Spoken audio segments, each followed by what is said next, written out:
Hi everyone, मैं प्रिया और अपने चैनल पर आप सभी का स्वागत करती हूँ। चलिए तो आज अक्षय तृतीया है।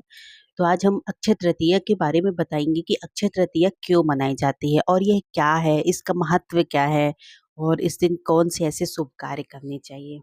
चलिए, तो अक्षय तृतीया की आपको ढेर सारी शुभकामनाएं दोस्तों।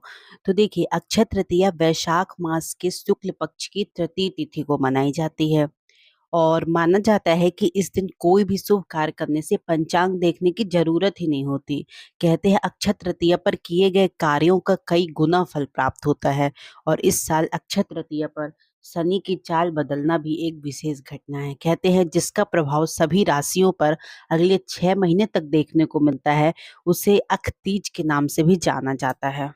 तो देखिए, पुराणों में यह बताया गया है कि बहुत ही पुण्यदायी तिथि है। इस दिन किए गए पुण्य के बारे में मान्यता है कि जो भी पुण्य कार्य इस दिन किए जाते हैं उनका फल अक्षय होता है, यानी कई जन्मों तक इनका लाभ मिलता है।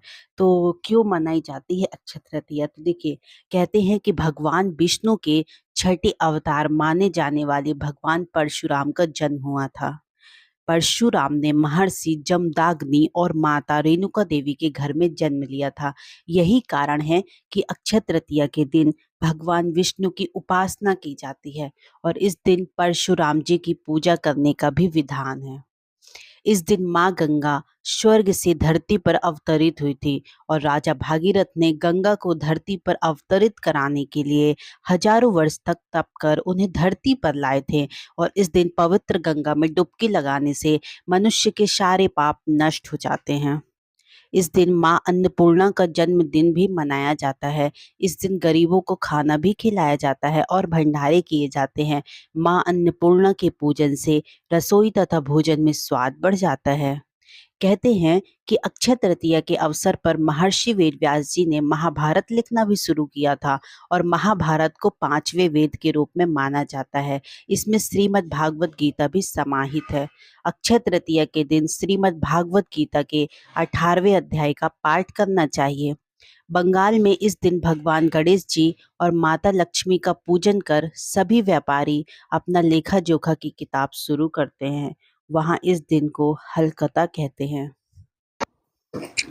भगवान शंकर जी ने इसी दिन भगवान कुबेर माता लक्ष्मी की पूजा अर्चना करने की सलाह दी थी, जिसके बाद से अक्षय तृतीया के दिन माता लक्ष्मी की पूजा की जाती है और यह परंपरा आज तक चली आ रही है।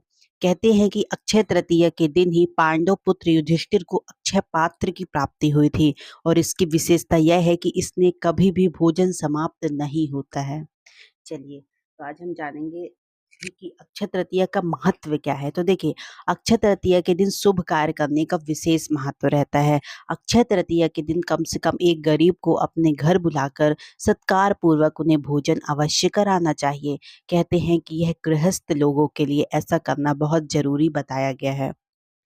मान्यता है कि ऐसा करने से उनके घर में धन धान्य में अक्षय बढ़ोतरी होती है।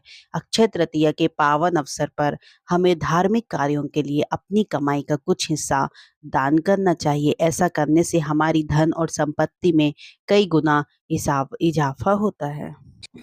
हिंदू पंचांग के अनुसार वैशाख मास के शुक्ल पक्ष की जो तृतीया तिथि की शुरुआत है, आज 10 मई को सुबह मतलब 4:17 पर होगी और जो समापन है वो 11 मई को रात 2:50 पर होगा। तो जो अक्षय तृतीया का पर्व है वो 10 मई 2024 को ही मनाया जाएगा, जो कि आज है। कहते हैं कि अक्षय तृतीया को अबूझ मुहूर्तों में से एक माना जाता है। इसके पीछे कई पौराणिक कथाएं प्रचलित है। माना जाता है कि इस दिन से कई युग जैसे सतयुग, द्वापर, त्रेता युग का आरंभ हुआ था। और ऐसा भी कहते हैं कि अक्षय तृतीया के दिन ही सुदामा और श्री कृष्ण का मिलन भी बताया गया है। इतना ही नहीं बल्कि कहते हैं कि बद्रीनाथ के कपाट केवल अक्षय तृतीया को ही खुलते हैं। केवल इसी दिन ही वृंदावन में भगवान बांके बिहारी जी के चरणों के दर्शन होते हैं। कहा जाता है कि इसी दिन माँ गंगा भगवान विष्णु के चरणों से धरती पर अवतरित हुई थी। तो वैशाख शुक्ल तृतीया तिथि को अक्षय तृतीया या आखा तीज के रूप में भी जाना जाता है, जिसे हम अक्षय तीज भी कहते हैं। अक्षय तृतीया पर मूल्यवान वस्तुओं की खरीदारी और दान पुण्य के कार्य भी शुभ माने गए हैं। विशेषकर सोना खरीदना बहुत ही शुभ माना गया है। इससे धन की प्राप्ति और दान का पुण्य अक्षय बना रहता है। इस साल अक्षय तृतीया का त्योहार शुक्रवार को आज के दिन मनाया जाएगा। कहते हैं कि इस दिन सूर्य और चंद्रमा दोनों की ही अपनी उच्च राशि में स्थित होते हैं और शुभ परिणाम देते हैं। इन दोनों की सम्मिलित कृपा का फल अक्षय होता है। अक्षय तृतीया पर मूल्यवान वस्तुओं की खरीदारी और दान पुण्य के कार्य भी बहुत ही शुभ माने गए हैं। विशेषकर सोना खरीदना इस दिन सबसे ज्यादा शुभ होता है। इसमें धन की प्राप्ति और दान का पुण्य अक्षय बने रहता है। ऐसी भी मान्यता है कि अक्षय तृतीया पर सोना चांदी की चीजें खरीदने से जातक का भाग्य उदय होता है। इसके अलावा पवित्र नदियों में स्नान, दान, ब्राह्मण भोज कराना, श्राद्ध कर्म, यज्ञ और ईश्वर की उपासना जैसे उत्तम कार्य इस तिथि पर अक्षय फलदायी माने गए हैं। धार्मिक मान्यता के अनुसार इस दिन शुरू किया गया कोई भी कार्य आसानी से संपन्न हो जाता है और इस दिन आप शुभ मुहूर्त देखे बिना भी कोई भी कार्य संपन्न कर सकते हैं। तो जैसा कि मैंने भी बताया कि अक्षय तृतीया को कई वजहों से भी सबसे खास शुभ दिन माना जाता है। इसीलिए इस दिन कोई भी शुभ कार्य करने के पहले हम मुहूर्त नहीं देखते हैं। कहते हैं कि पौराणिक मान्यताओं के अनुसार सतयुग त्रेता युग की जो शुरुआत हुई थी वो अक्षय तृतीया के दिन ही हुई थी। भगवान विष्णु ने नर नारायण का अवतार भी इसी दिन लिया था। भगवान परशुराम का जन्म भी अक्षय तृतीया पर ही हुआ था और इस शुभ तिथि से ही भगवान गणेश ने महाभारत का काव्य लिखना शुरू किया था।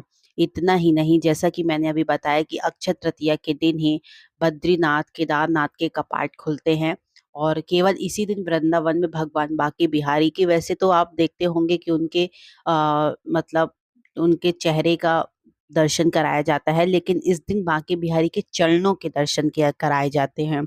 और वैशाख शुक्ल तृतीया तिथि को अखा तिथि के रूप में भी जाना जाता है, जिसे कुछ लोग इसे अक्षय तीज भी कहते हैं। इस दिन बहुत से लोग आ, उम, उम, पुत, अरे कहते हैं अक्षय तृतीया के दिन जो पुत्रा पुत्री पूजने का भी रिवाज बताया गया है इसमें, और बहुत ही शुभ माना जाता है, जिसमें मंदिर में जाकर बहुत से लोग इसका पूजन अर्चन करते हैं। चलिए, तो इस प्रकार अक्षय तृतीया मैंने क्यों मनाई जाती है और उसका महत्व क्या है और उस दिन कोई भी कार्य करना शुभ क्यों माना जाता है। बिना मुहूर्त देखे हम कोई भी कार्य कर सकते हैं इस दिन। तो चलिए, आई होप आपको वीडियो बहुत पसंद आया होगा। तो ज़्यादा से ज़्यादा हमारे वीडियोस को लाइक करें और हमारे चैनल को सब्सक्राइब भी करें और इस वीडियो को अपने रिलेटिव्स या फैमिली पर शेयर करें।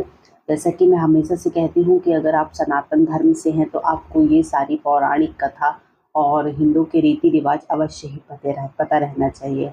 चलिए, तो बाय बाय, जय श्री कृष्ण। मिलते हैं कल एक नए नेक्स्ट वीडियो के साथ।